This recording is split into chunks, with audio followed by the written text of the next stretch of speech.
Hello and welcome students, Gyanjyoti coaching সেন্টারের পক্ষ থেকে তোমাদের সকলকে আরও একবার স্বাগত।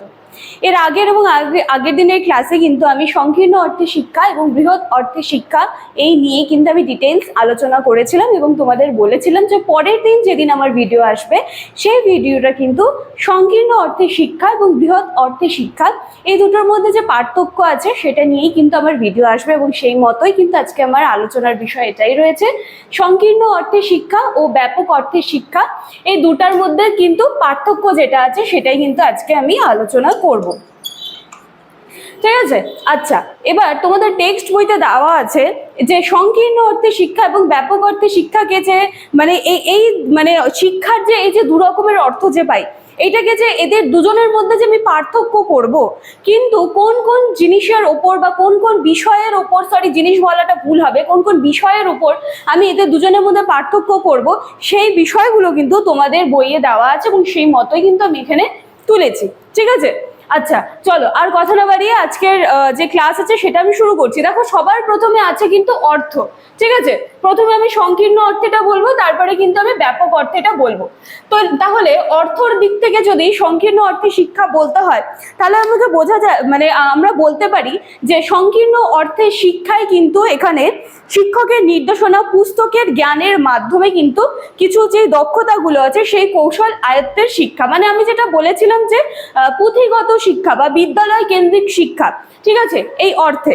এবং ব্যাপক অর্থে যদি বলতে হয় তাহলে কিন্তু বলা যায় যে শিশুর যে অন্তর্নিহিত সুপ্ত সকল রকমের সম্ভাবনাগুলো রয়েছে সেগুলোর বিকাশ সাধনের শিক্ষাই হচ্ছে ব্যাপক অর্থে শিক্ষা। তাহলে অর্থের দিক থেকে যদি আমাদের এদের দুজনের মধ্যে পার্থক্য করতে হয় তাহলে কিন্তু মানে এটাই যে সংকীর্ণ অর্থে শিক্ষায় রাখবে হচ্ছে পুঁথিগত এবং ব্যাপক অর্থে রাখবে কিন্তু শিক্ষার মধ্যে শিশুর মধ্যে যে অন্তর্নিহিত সুপ্ত সম্ভাবনাগুলো রয়েছে তার বিকাশ সাধন। ঠিক আছে, এরপরে দেখো রয়েছে শিক্ষার লক্ষ্য। শিক্ষার লক্ষ্য হচ্ছে শিশুকে কিন্তু ভবিষ্যৎ জীবনের জন্য প্রস্তুত করে দেওয়া। কারণ আমরা আগের দিনই দেখেছি যে সংকীর্ণ অর্থে শিক্ষায় কিন্তু বলা হয়েছে যে এটা একটা সীমাবদ্ধতার মধ্যে থাকে এই শিক্ষাটা, কিন্তু ব্যাপক অর্থে শিক্ষায় কিন্তু শিশুর ওভারঅল ডেভেলপমেন্টটা হচ্ছে। ঠিক আছে, এখানে কিন্তু কোনো বাধা ধরা আর থাকে না। এরপরে শিক্ষার উদ্দেশ্য। শিক্ষার উদ্দেশ্য হচ্ছে শিশুকে পঠন লিখন গণিতের জ্ঞান প্রদান, মানে পাঠ্যপুস্তকের মধ্যে যে সমস্ত জ্ঞানগুলো রয়েছে সেগুলো কিন্তু সংকীর্ণ অর্থে শিক্ষায় দেওয়া হয়। এবং ব্যাপক অর্থে শিক্ষায় কিন্তু শিশুকে পঠন লিখন গণিত আমোদ প্রমোদ অধিকার দায়িত্ব নাগরিকতা সমস্ত কিছুর জন্য কিন্তু তৈরি করে দেওয়া হয়, যাতে সে মানে নিজের স্কুল জীবনটা মানে পার করে তার পরবর্তী যে জীবনটা থাকে সেখানেও যেন সে সুন্দরভাবে কিন্তু নিজেকে স্ট্যান্ড করতে পারে। এরপরে শিক্ষার ব্যাপ্তিকাল। শিক্ষার ব্যাপ্তিকালে বিদ্যালয় স্তর থেকে বিশ্ববিদ্যালয় স্তর পর্যন্ত কিন্তু এই সংকীর্ণ অর্থে শিক্ষার যে গণ্ডিটা আছে সেটা কিন্তু থাকে, কিন্তু ব্যাপক অর্থে শিক্ষাটা কিন্তু মানে একেবারে জন্ম থেকে মৃত্যু পর্যন্ত যে শিক্ষাটা সেখানে কিন্তু তোমরা পেয়ে যাবে ব্যাপক অর্থে শিক্ষা। এরপরে রয়েছে শিক্ষার বিষয়বস্তু। শিক্ষার বিষয়বস্তু এই অর্থে শিক্ষার নির্দিষ্ট কিছু বিষয় নির্দিষ্ট সময়ে শিক্ষার্থীদের শেখানো হয়, ঘুরে ফিরে ওই পয়েন্টটাই আসে পুঁথিগত শিক্ষা বা বিদ্যালয় কেন্দ্রিক শিক্ষা। কিন্তু ব্যাপক অর্থে শিক্ষায় কিন্তু দেখো শিক্ষার্থীকে বহুমুখী এবং বৈচিত্র্যপূর্ণ শিক্ষায় কিন্তু শিক্ষিত করা হয়, মানে তার যে জানার ব্যাপারটা বা তার যে শেখার ব্যাপারটা সেটা কিন্তু একটা গণ্ডির মধ্যে আটকে থাকবে না, সেটা কিন্তু অবাধ উন্মুক্ত। ঠিক আছে, এরপর দেখো শিক্ষার পদ্ধতি। শিক্ষার পদ্ধতি এই শিক্ষণ পদ্ধতি মৌখিক আবৃত্তিমূলক ও আলোচনা নির্ভর।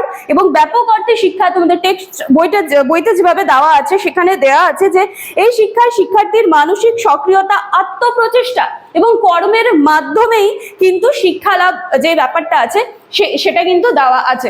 ঠিক আছে, এরপরে দেখো শিক্ষার্থীর ভূমিকা। শিক্ষার্থীর ভূমিকা, এখানে শিক্ষার্থী কিন্তু নিষ্ক্রিয় শ্রোতা। আমরা এর আগের দিনে সংকীর্ণ অর্থে শিক্ষা আলোচনা করতে গিয়ে দেখেছি যে সেইখানে কিন্তু শিক্ষার্থীর কোনো আগ্রহ রুচি সামর্থ্য কোনো কিছুর ওপর কিন্তু সেভাবে ফোকাস করা হয়নি, কিন্তু অপর পক্ষে ব্যাপক অর্থে শিক্ষায় কিন্তু ঠিক এর অপোজিট যে ব্যাপারটা, যে সেখানে হচ্ছে শিক্ষক একজন শিক্ষার্থীর সাথে কিন্তু বন্ধুর মতন মিশবে, শিক্ষার্থীর যে রুচি আগ্রহ সামর্থ্য সেগুলো কিন্তু সবার আগে স্থান পাবে। ঠিক আছে, এরপর দেখো সংকীর্ণ অর্থে শিক্ষকের ভূমিকা বলতে পারো যে নায়কের মতন, উনি যেটা ঠিক করে দেবেন তো সেই অ্যাকর্ডিং কিন্তু মানে শিক্ষা ব্যবস্থা বলো বা মানে পড়াশোনার যে ছাঁচ বা ধরন বলো সেটা কিন্তু এগোবে।